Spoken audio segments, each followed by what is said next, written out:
he's like, I haven't spoken to my wife for like 2 weeks now. I just want to teach her a lesson. Yeah, we eat in the same plate, we live in the same house, we sleep on the same bed. But you know what? I just want to teach her a lesson. She's very stubborn. Really? Teach her a lesson by not talking to her? My darling, something isn't right somewhere. You need to fix it. You need to fix it. You, a man, bearing a grudge with your woman. Nah, I don't think that's right. Hello, my lovely people. My name is Clarice Nkwenti, and I am the CEO and founder of Voices with Cla, a talk show on all social media platforms. You can find us anywhere you go. Just type Voices with Cla, and we are there. Do not forget to subscribe. Do not forget to comment, like, share, and please do not forget, it's very important to us, tell us how you feel about each topic and share your ideas so we can work together. So my darlings, come over, let's talk about something. There are some bad attitudes, some horrible attitudes around the society right now, which we tolerate. We accept not because we think it's right, but because we think that's what the people are doing. Why don't I do it? I have to do it too. But no, you always have to sit back and ask yourself, is this thing right? Remember, every situation is different. Every relationship is different. Every household is different. Every individual is different. So you cannot use what A is using in his or her relationship or his or her home to fix what is going on in your own home. Let us talk about bearing grudges. Come to think of it, this used to be something that would exist between two women. At first, it used to be what exists between two kids, just primary school kids, you know. Oh, you didn't give me gâteau, you didn't give me your bread, you came to school today, you didn't share this with me, or I wanted us to play and you didn't want to play. That's what we used to see, right? And I'm not going to talk to you again. That's how it used to happen. Then these kids realize that, or maybe they go back home, they tell their mom, or they realize that, oh, this is not right, and they just stop it. Later on, we realize that adult women too involve themselves in it. When they get angry with each other or angry at each other, they say, oh, I'm no longer talking to you. Just let me be. I will not talk to this person anymore, and all of that. And down the line, they realize, oh, no, that was just, a misunderstanding. They do well, they fix everything, and they are good to go. These days, my lovelies, it's horrible because we no longer see it like it used to be before. These days, it's about man and woman. It's horrible to go into a home and mommy and daddy are not talking to each other because you guys had a fight. You're not talking to each other. You're bearing a grudge. My guy, I want to address you first. For women, realize this is our thing. We just grow up with it. Women are childish. Women, don't come for me. I'm just trying to be open here. We are childish. We are like babies when it comes to things like that. But you guys, when did you start bearing grudges with your women? You are at home with your woman, she does something wrong or she does not do something you expected her to do. You get so pissed, you're not talking to her. Oh, I'm not talking to her. We've been together at home for about a month. I sleep on the couch. I sent the kids to my sister's place because I want to teach her a lesson. Some of you you sleep on the same bed and you have pillows separating you. This is something many people don't want to talk about. Forgive me. But Voices with Cla is going to talk about every and anything possible to fix this thing that is happening out there.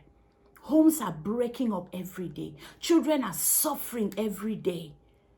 We are suffering for nothing because of mere misunderstandings. We don't want to fix things. We don't want to accept that this thing is wrong and make it right.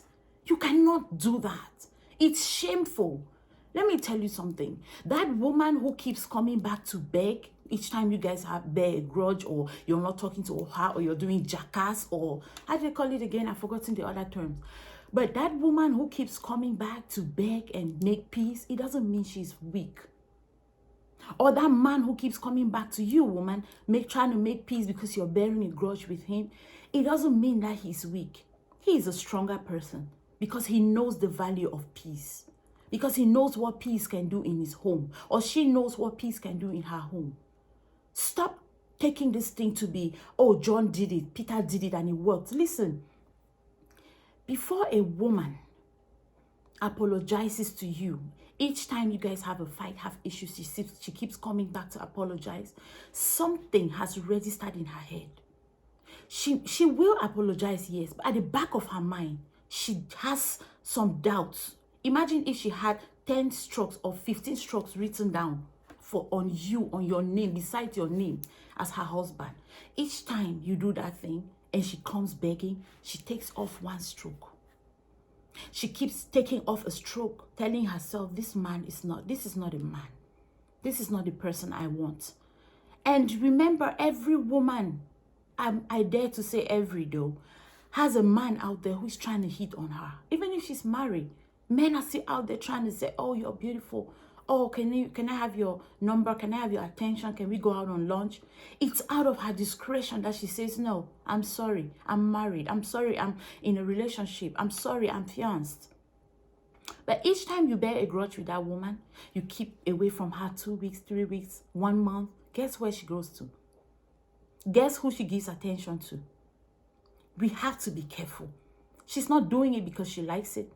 She just needs attention like every other woman. She just needs someone to tell her, you're nice, you're good, you look good, you're cute, and all of that. But you who is supposed to be doing it, you're not doing it. So she's going out there to get someone else to do it. Guys, you need to think about this. It's worse with men. Because women, we say it all the time. I'm not talking to her.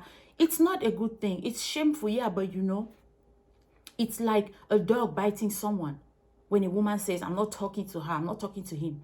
But when a man says, I'm not talking to him, I'm not talking to her, man, that's a man biting a dog. Have you ever seen a human being biting a dog? Have you seen it or heard it before? It's unsaid. But that's what happens each time people get to know that you are not talking to your woman. You need to fix that attitude. Another thing that is destroying our society, which people think it's okay because many people are doing it, stars are doing it and all of that, is sharing your relationship issues on social media. Many people think people who don't share their relationships and all of that on social media, they are not in relationships or they are not married or whatever. No, that's not true. Some people just know what it means to be discreet. Some people just know the extent to what they are putting out there. When you start posting a lot about your home, oh, we're going on vacation, we are in this place, we're in that place, we are doing this. I mean, every single time, every single day, you're posting it. Each time you guys have a small break, you post it. Each time you guys have every little thing that happens between both of you, you post it.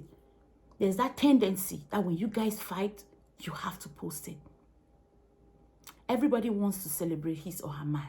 People have their ways of celebrating them, or everybody wants to celebrate his or her woman. But many people have the way they do it. Some people say, oh, this one is not posting because she's single. This one is not posting because he's single. Sorry.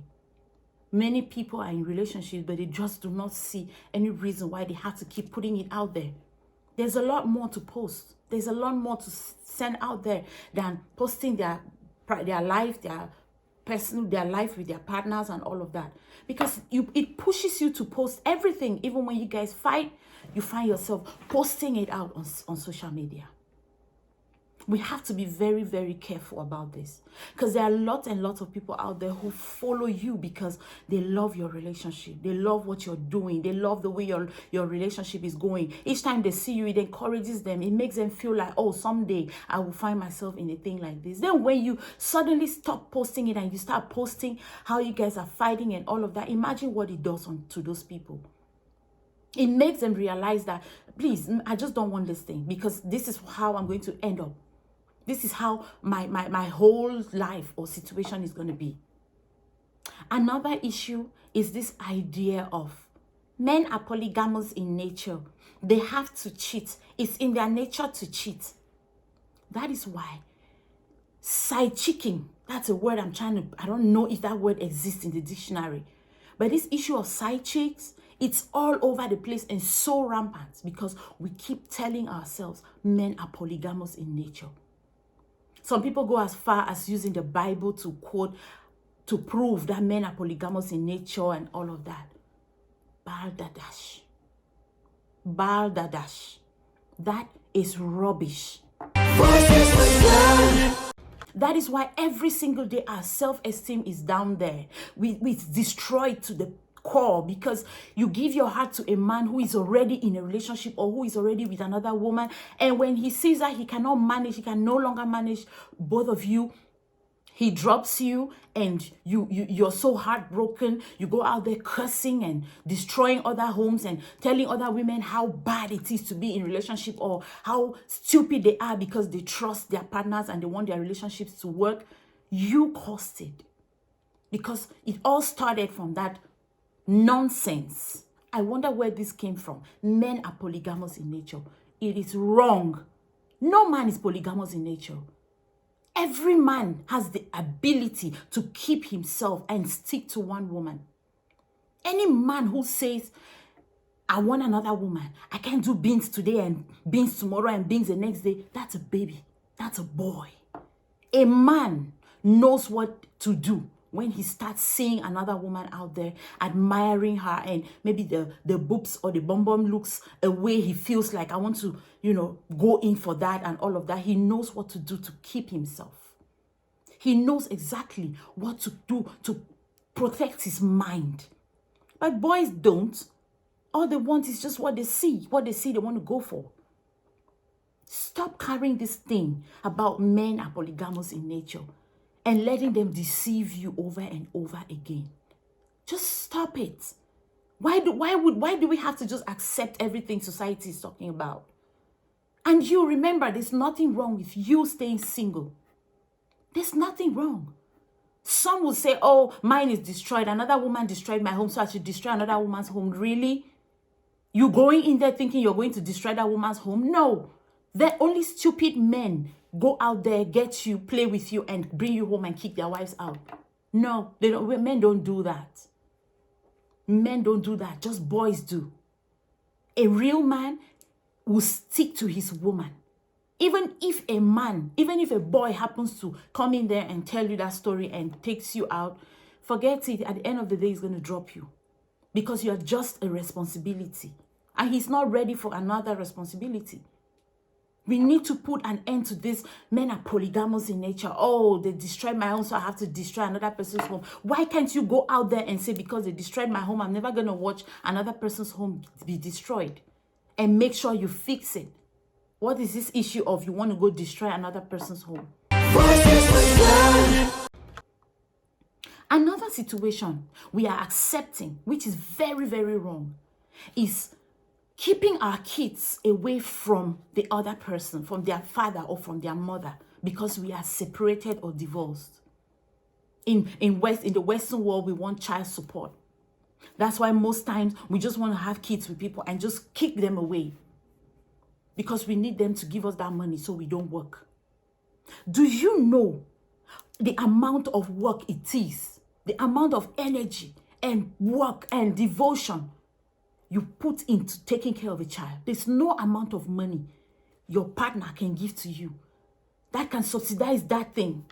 There's no amount of money that can pay for the moment, the time you take to take care of the kids, and your partner is out there living his or her life.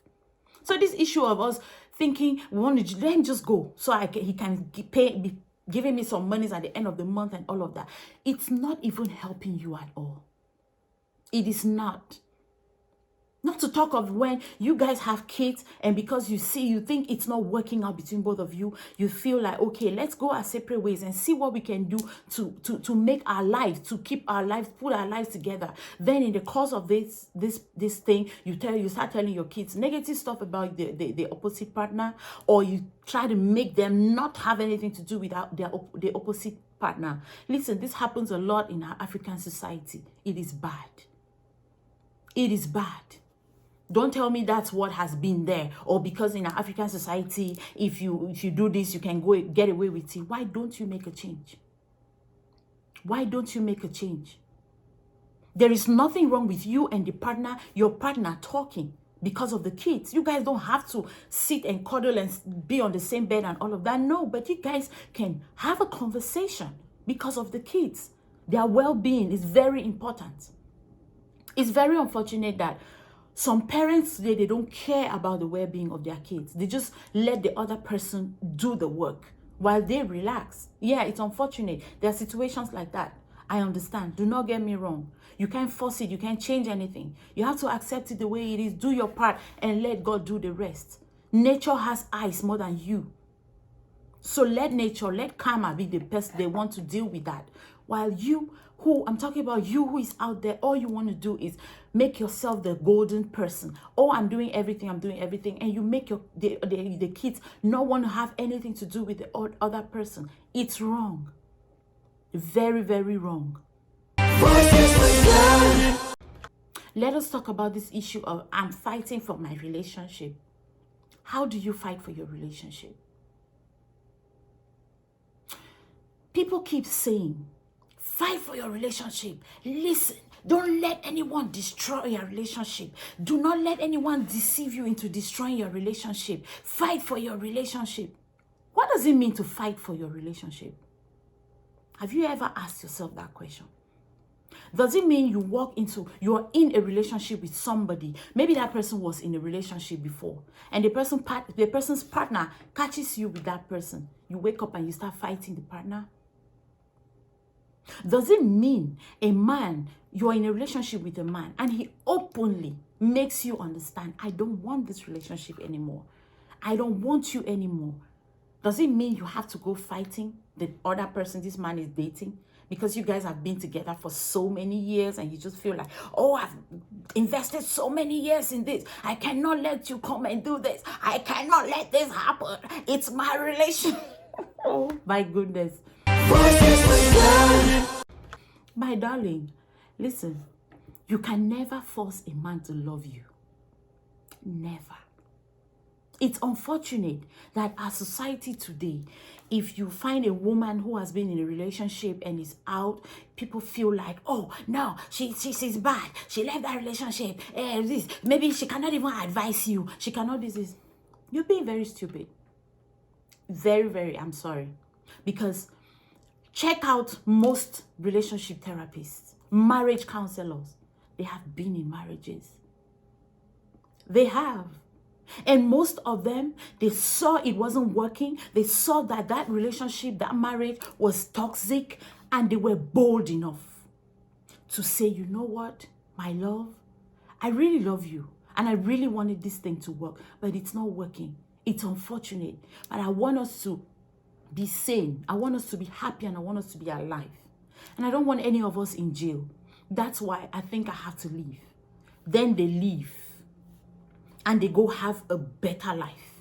They don't stay in there and start fighting the partners of the person they were with in the relationship. They don't stay in there and keep bugging the man's life. I'm fighting for my relationship. When he comes back, you cook all the dishes in the world and you place them on the table from here to the end of the world, thinking he will eat all of that and love you. You don't stay there and you try to do all the gymnastics in the bed. He doesn't love you. He doesn't love you. It's unfortunate. Tell yourself, yeah, I messed up. He used me. And it's okay. I have to build me. I have to be strong. And I will grow again. I will find someone better. I'll find someone that will love and cherish me. It's hard. Believe me, it is hard. So hard. As hard as you can ever imagine. But it's doable. There are lots of people out there. It's doable. They have done it. Or the issue with you is you've been one of those people who are sat out there to say, oh, look at that one, broken relationship. Oh, look at that one, she's from 3, 4, 5 relationships. Oh, see this one, she can't keep a man. That's why it came. The table turned around, it fell on you, and you find it so hard to leave. You find it so hard to make things right. You are there. I'm fighting for my relationship. I'm fighting for my relationship. I'm fighting for my relationship. My darling, that's not your relationship. He doesn't want you. He doesn't want you. People meet people in life for a reason, for a season, and for a lifetime. Lifetime doesn't mean they won't die. That means when they die, that's what separates them. By the end of the day, they still will separate. There's a reason why people meet. Maybe you guys met for a reason. Stop wasting energy in there saying you are fighting for a relationship. Go out there. Build yourself. Grow. Once you grow, you will find a better person. You find that person who is your match. Yeah, there's just so many things out there that we're holding on to. It's destroying us every single day, but we are holding on to it, saying it's this is what society has said. This is the description. That's why every single day we're dying. People are dying every single day because of these things. Because every blessed day, things are coming up, things are happening. We copy what others are doing and we want it to be same for us. It cannot work that way. That is not life. That's not life. Life has its way it operates. The worst part of it right now is women have come to the point where we're comparing with men because of what we see on social media. Because A is doing so well, she did so well, she made it so well after a serious fight, maybe with her man or whatever, she succeeded in coming out and building herself and whatever. You go back, you have a wonderful relationship, which needs only just a little bit of effort for that relationship to go places. No, you want to let go of that relationship because you saw that lady. She made it. She did it. She did so well outside of her relationship. She fought that man. She succeeded and she moved out. And now she's doing so well, dressing so well, going places, opening doors, signing contracts. Madam, you and that lady, are you guys the same? Check your complexion. Check your height. Look at your fingers. There are so many things to compare. Not to talk about comparing the person's IQ. You cannot just think you go out there and compare with people like that. I will shock you. You see that lady, you're admiring her and her man, loving how the man is treating her and all that stuff. You're admiring that man, feeling, oh, he's a very fine man. I wish I could have this man. If they give that man to you, you cannot manage him. You can't. Because your person alone is a problem. You have to start by working on your person. Don't go looking at people's stuff and just loving and envying them. No, you have to start by watching your person. Look at your person. Fix yourself. Grow. Have what it takes. Then you can start comparing with that person. She dresses so well. She has this latest car. She has this, she has that. Really? You want to have it? You want to be like her? Do you know what she does? You know where she sleeps at night? Do you know how many hours she sleeps at night? My love, there's a lot we need to work on. Because everything starts from the foundation. Like I said, if you trace any problem you have on earth, if you trace it back to the foundation, to the beginning, you will realize where you went wrong. You would realize where you went wrong. And these things that we just accept from society, because society has said so, it's correct. Because society says so, it's okay. That's what we are going to take. We have to be careful. We have to be very, very careful. Because those are the things that come back to haunt us. Yeah, they do a U-turn and they come back straight into our faces to haunt us. So, my darlings, with the few points I've shared with you, I hope it helps someone. I hope it helps you make a change. I hope it helps you think about you and not what others out there think or want. Because people always think and want too much. And remember, like I always said, it's about what you want and not what the world wants. It's about what you say and not what the world says about you. If you keep thinking about what the world says, you will do what the world wants and it will destroy you. For my team and I, We love you so much. We thank you so much for watching. Please do not forget to drop your comments, especially on YouTube, because we are always there full time to respond to you. Send us an email, voiceswithclaire1, with any questions you want to come on set, you want to contribute in any single way. We are ready to respond. Thank you so much. Stay blessed, stay loved, and God bless you. Bye.